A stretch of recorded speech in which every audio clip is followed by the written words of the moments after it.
waxaan u wareegaya ambassador Cawad oo ay sharaf noo tahay maanta inuu halkan nala joogo ambassador buugga waad akhrisay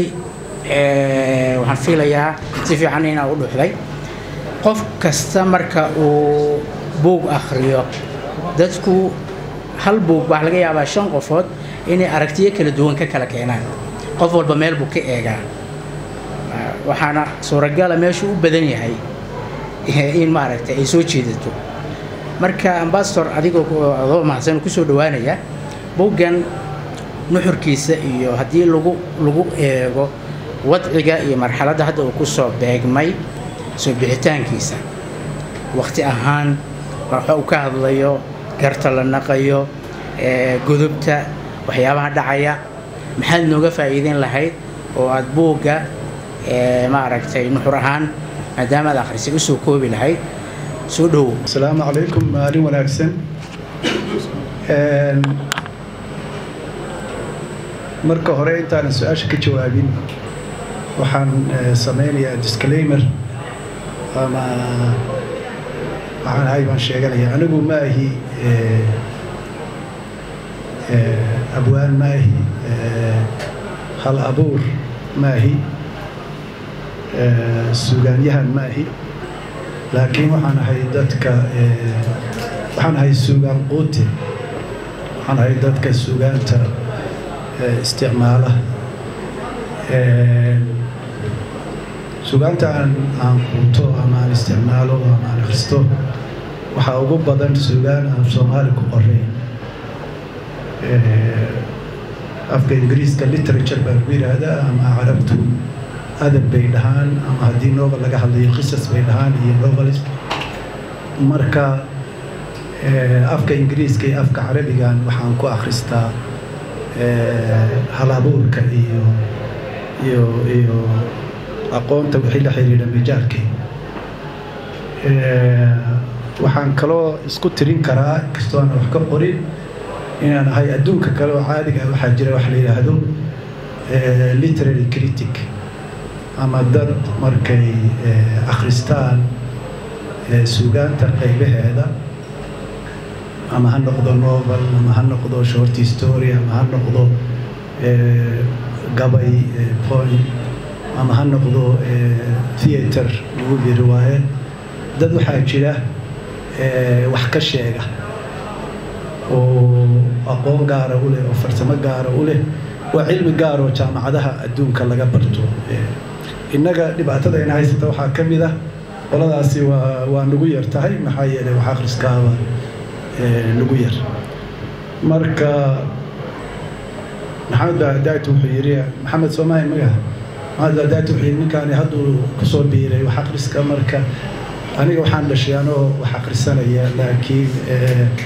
Soomaali waa wax ku akhrisan jiray marka horta waa in cududaaraysaan haddii aan lahaan waayo hal abuurka ama quruxda af Soomaaliga uu leeyahay qoraaga مثلا محل محدين حسين عيد أما محمد نور ليهي أما وليهي فنان كان وين عبد القادر عيسى مرقنتاسي وعررتا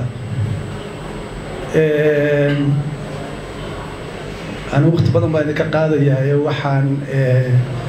ربع سيدنا بوجان كل ما ينتهي سؤال كتجوا بينا شيء هي نصيب كي وحن سلاها هاي ونصيب بدن تاني أنا وحن أنا مساجد كسر بحي مساجد رحمة الله هذا أيام وحن لكل ما يقرأ وأنا هروب أقولي لكن ولا ليه كلو إن لا جوجا هي فاميلي جيساد القيمة وحنو كليجا هينو وزير إصلاح هين ولا الكس حسين سعيد حسين عيد وحنو كليجا إصلاح هينو يوم تكوّد شقين موسى عيد وحاجر رك بدن وكريتور هير عيد وأن أقارنه قارن كبر بعريبة جلانو banooniga fiirsada dadkii ugu laacibsanaa aan jeclaa nin cali qaraab la dhihi jiray allah u naxariisteen marka siciid baan arkay siciid baan isa salaanay malaha nasiibka ay hilinayay siciid wuxuu igu introduce gareeyay walaalkiis muxidiin buugaanu muxidiin isaga sida muuqata kulamo horaanu oo miidi ahaa waxaan ay Soomaalidu aad u bixiyeen fogaan maxaa fogaan arag oo fogaan hadal ayaan isku baranay marka uu dareensanaa inaan jeclahay wax akhriska marka buugiisu isiiyey markuu isiiyey isagaan ku ixtiraamayay inaan qaato laakiin markaan fiiriyey af Soomaali inuu yahay af Soomaaligan aad uga niyad jabsanaa wax lagu qoro marka isma lahayn waa u xiisi doonta ma rabo inaan niyad jabiyo laakiin af Soomaaligu waa dayacan yahay qoraalkiisu waa dayacan yahay waxaan ka mid ahay dadkii af Soomaaliga ku soo bartay lagu bilaabay af Soomaaliga waridiisa marka af Soomaaliga waa dhadhansadaa kastoo aanan abwaan ahayn halabuur marka aad baan uga murugoodaa markaan arko markaan wasiirka ahaa xafiisyadaas af Soomaaliga looga shaqeeyo ayaan ka dhixi jiray siduu qoran yahay dayaca hingaad xumada isku xiraan la'aanta logical sequence ama sida hadalku maartay hadal aan punctuation hadal aan joogsi iyo maxaa kooma iyo midna lahayn hingaad fiican lahayn qaab loo raaco lahayn dayaciisa kaleeto iyo iska da qof baa isagoo u qaba inuu kula hadlayo aan ogeyn hadduu rabo ku caayaya meesha aynu ka joogno marka aniga oo sidaa u malaynaya ayaan buuggii qaatay marka waan fiiriyey ninkii haddaaytu hadlayay baa sheegay buuggii koowaad markaan fiiriyey ayaan maxaa la yidhaahdaa dhigi waayey buuggii oon gartay buuggaan inuu ka duwan yahay buugaagta aan arkay oo af Soomaaliga ku qoran ama sida Soomaalidu wax u qorto ama wax u sheegto ama ha noqdo social media ama website-yada ama xataa xafiisyada dawladda sida af Soomaaliga looga isticmaalo anigu waxaan u maleynayaa waxaan marka la isku dardaro buugga 3 beri ka yar baan ku akhriyay xiisaha uu buuggaani leeyahay waa dhigi waay 3 beri isku xigta ma akhrin laakiin marka la isku daro hadda 3 beri way ka yaray maybe beri ahayn buugga marka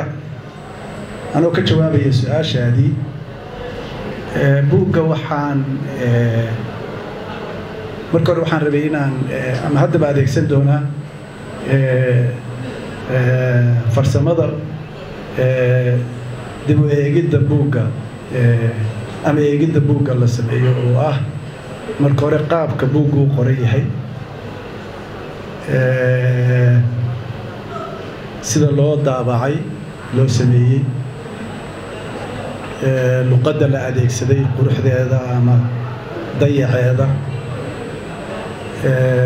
maxaa la yidhaahdaa saamaynta uu kugu leeyahay nuxurka buuggu leeyahay ansoon marka buugga la qiimeynayo dee wax wanaagsanna waa laga sheegaa wax xunna waa laga sheegaa ama wax xun ma ahayna yacni meelaha wax laga hagaajin karaan waa laga sheegaa marka intaasna inaan wax ka tilmaamaan buuggani marka waa unique qoraagu waa qoraa halabuur xooggan iyo farshaxan xooggan leh oo mustaqbal fiican ku leh wax qoridda buuggu wuxuu ka kooban yahay 245 page ama safxadood daabacadiisu waa soo jiidatay oo sida uu samaysan yahay galkiisu waa gal fiican waa buugaagta af Soomaaliga haddaad waxaan akhristo page baa ku soo raacaya waxaa arkaysaa paragraph iska maqan buuggan sida aragtida u qaado waa buug dhowrsoon cover page-ka iyo sheekadu waa isla socdaan inkastoo buugga shakhsiyaadka ku jira gabdhana waa ku jiraan marka masawirku waa niman keliya waa isku dhex darayaa wixii oo tilmaanan jeclaan lahaa in laga soco marka in gabdho fiican baa sheekadooda buugga ku jirtaa inay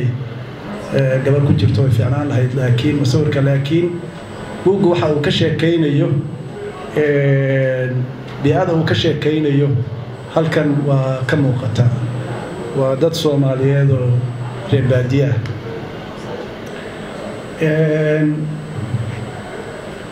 af Soomaaliga ku qoraya saayidii sheegay waa ka soo jiitay af Soomaali qurux badan waxa la sheegay suugaantu waxa loo qaybiyay maxamed tix iyo tiraab maxamed daar afrax waxa jira Allah u naxariistay oo sheegay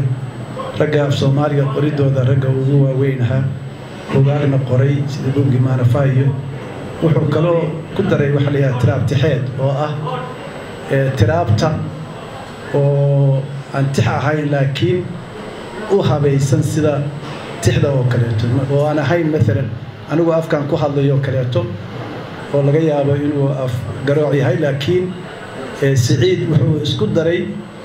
inuu tiraabta buugga ku jira xataa buugga tiraab u badan yahay inuu xataa ka dhigo tiraab tixeed oo uu leeyahay itraimis yani uu leeyahay kelmaduhu ay leeyihiin kelmado jadaab soo jiidasho leh oo maaragtay habdhac leh fiican dhagta u fiican caqliga fikirkana u fiican iyadoo nuxurkii sheekadana qabanaysa dabcan tixiina waa ku jiraan marka xataa tiraabkiisu waa mid poetica waa mid tiraab tixeed sida waa afrax dhiilaha kaas marka waa guud marka buugga iyo siduu u qoran yahay iyo luqadda uu ku qoran yahay waxaa kaloo uu qoraagu ku guulaystay settingka ama buuggu meesha uu ka dhacayo waqtiga uu dhacayo waa waqti hore waa malaha qarni ka hor waana baadiye waqtigu waa waqti hore meesha uu ka dhacayaana waa baadiye laakiin message-ka ama fariinta uu gudbinayaa waa mid universal ah oo waqti kasta ku habboon qoraagu waxaan u malaynayaa isagu waa ogyahay laakiin dadkan qofkii aan literature-ka jeclayn baan u sheegay aan ku xog dheerayn ku baac ku lahayn baan u sheegayaa gaaladu markay ka hadlayaan literature-ka waxay yidhaahdaan genres buu leeyahay ama qaybuu leeyahay qaybihiisa waxaa ka mid ah waxay dhahaan maaragtay tragedy coma melodrama mystery iyo waxyaabaha la midka ah waxaa jira marka qayb leeyahay realism waxaa jira qayb leeyahay surrealism marka realismka waqtigaan lagu ciriiriya iyaga tilmaamayno realismka waxaa ka mid ah qofku sheekada uu qorayo iyadoo mala awaal ah inuu ka dhigo wax dhab ah oo aad fiirsanaysid film aad fiirsanaysid waa xirfad buugaagta loo adeegsado qoraayaasha qoraagan Muxidiin wuxuu baac ku leeyahay meel sare ka gaaray in uu sheekada markaan akhriyay aan runtii aan fiirsanayay maxaa la yiraahdaa meesha ay waxaasi ka dhacayeen ama ha ahaato maxaa la yiraahdaa baadiyaha meesha la fadhiyo gobosha ama goobta golaha ama maaragtay dadku sida yihiin meelahay joogaan dhul aan aqaano xataa marka uu tilmaamayo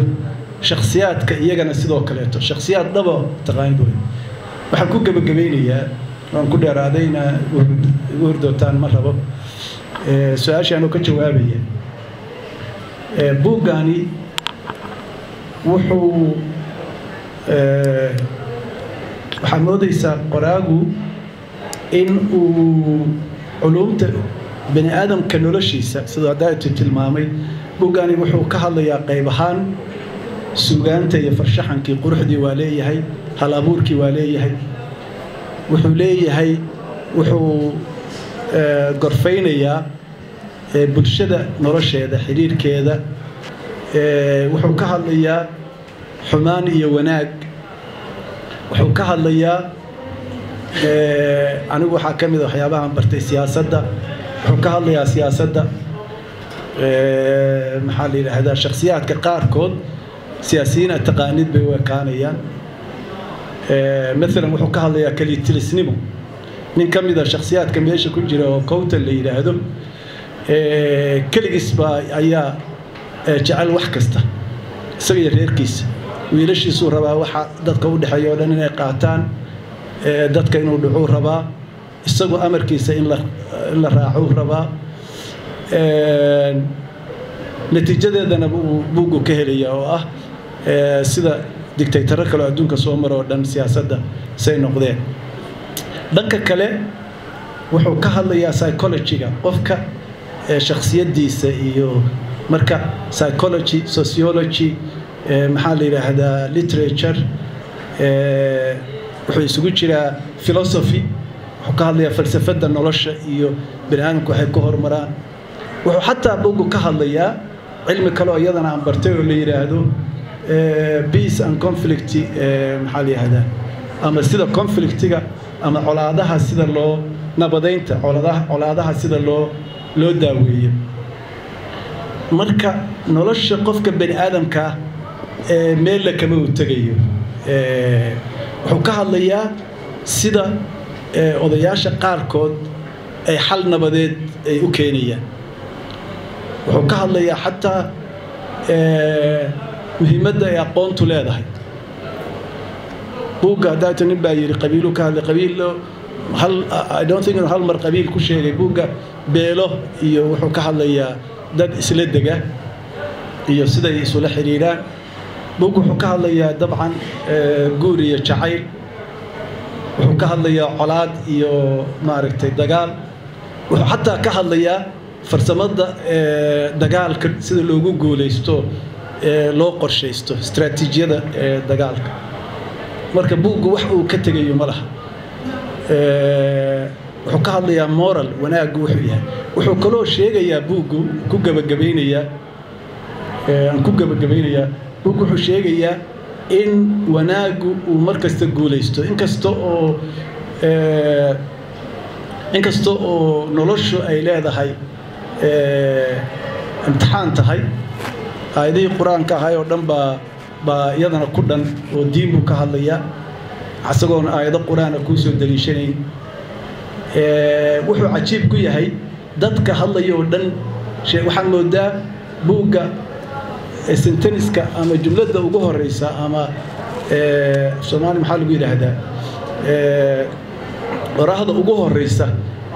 iyo tan ugu dambaysa waxa u maleysaa qoraagu inuu awood wuxuu u yeeshay inuu qorahda ugu horeysa tan ugu dambaysa inay iswaafaqsanaadaan oo si maaragtay logical ah oo ay baalki magac laha hadal aad hore ku aragtay ayaa hadhowdii gadaal ka marxaanta furi doona marka waa buug aad u qurux badan waa buug unique ama la yaab leh sidoo ninka daayto sheegay dhalinyarada xiriirinayay ama soo akhriyay buugga waa buug ka duwan anuu kale buugaagtan soo arki jiray sida daraadeed waxaan aaminsanahay bulshada inay aad uga faa'iideysanayso waxaan ku talinayaa in la akhriyo haddii aan iraahdo maxaa buugga laga hagaajin karay inkastoo uu qoraagu uu maaragtay waqtigeeda uu isticmaalayay buugga saan u jeclaystay waxaan jeclaystay in dhalinyarada yaryarka oo aan baadiyaha aqoon oo magaalada ku dhashay ee iyaguna ay akhrisan karaan sidaa daraadeed waxaan jeclaan lahaa buugga in uu settingka ama meesha uu ka dhacayo in ay qayb ka mid ay magaalada ay soo geli lahayd oo waxaan isleeyahay ama buuggan qiimihiisu ama audience-giisa dadka gadan lahaa akhrisan lahaa amay noqdaan dad baadiyaha kaliya sida aniga rag la mid ah dhaqankiisa yaqiin oo dad waaweyn marka generationka cusub sidoo u akhrin lahaa buuggan ayaan isweydiinayay oo wax badan ay ka baran karaan marka wax badan ayaan buugga ka sheegi karaa inkastoo aan hadal badiyay haddana intaan buugga ka sheegi rabay maxaa la yidhaahdaa kama sheegin 10% qiimaha uu buuggaasi leeyahay marka waxaan idin farayaa in buugga la akhristo waxaan rajeynayaa buuggan inuu wuxuu noqon karaa movie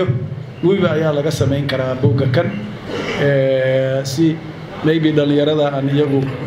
afsoomaaliyaha garanaynin ay u arkaan ugu dambaystii aqoontu inay ka muhiimsan tahay